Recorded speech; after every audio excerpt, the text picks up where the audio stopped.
Watu wengi wakishafika miaka 25 kuendelea kuwa wanapata changamoto ya uric acid.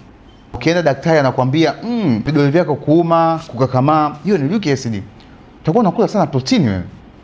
Lakini ukiangalia huyo mtu akumbuki mara mwisho maskini ya Mungu kula nyama ni lini. Akila nyama basi ni nyama 2 kwenye sahani kubwa la wali na matunda mengi. Ngoja nikwambie kitu kimoja, sababu moja kubwa ya uric acid ni fructose. Nikizungumzia fructose ni sukari iliyopo kwenye soda, matunda, juisi, chai ya maziwa, kahawa tamtam na hivi vinywaji vyote.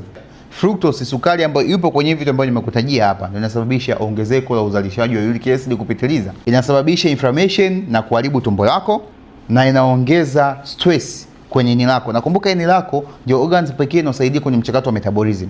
Sababu ya pili ni insulin resistance. Unajua uric acid sio kitu kibaya.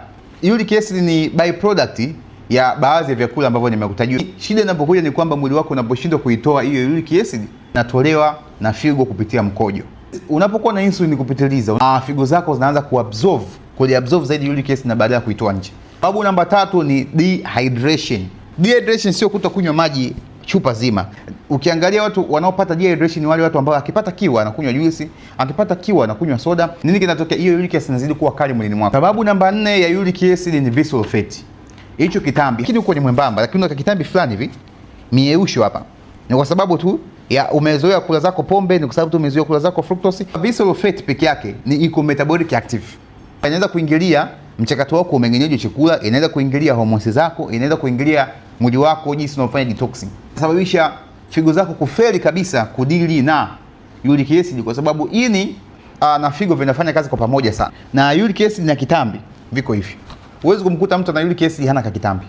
Sababu nyingine kubwa ambayo inasababisha watu wanakuwa na uric acid ni matumizi ya pombe na ulaji wa matakataka, ultra processed food. Inasababisha stress kwenye metabolism yako, inaharibu tumbo lako, inaharibu bakteria wako tumboni. Na sababu ya mwisho kabisa ambayo hasa mahospitali na madaktari wao wanaiweka mbele ni high purines. Ni ulaji mkubwa wa vyakula vya protini. Sasa ona, hivi vinazalisha purines ya kutosha mwilini, lakini haina nguvu bila hizi sababu nilizokutoka kutajia hizi nyuma zote 5. Lakini angalia hospitali wanachokifanya. Wanaacha factors hizi zote, wanaacha pombe, wanaacha sukari, wanaacha insulin resistance, wanaacha kitambi chako, wanakuja kukwambia bana, unakula nyama wewe. Na ukiangalia juzi ulikula nyama vipande vyako viwili, so unalileta kweli bwana, hii nyama ya juzi ilinisababishia hii kitu. Unaamini moja kwa moja that thing's bad.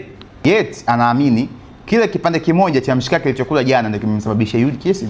Can you believe that? Google amesema uric acid inasababishwa na protein. Daktari yangu ameniambia hivyo. Okay, umeacha protein, lini umepona uric acid?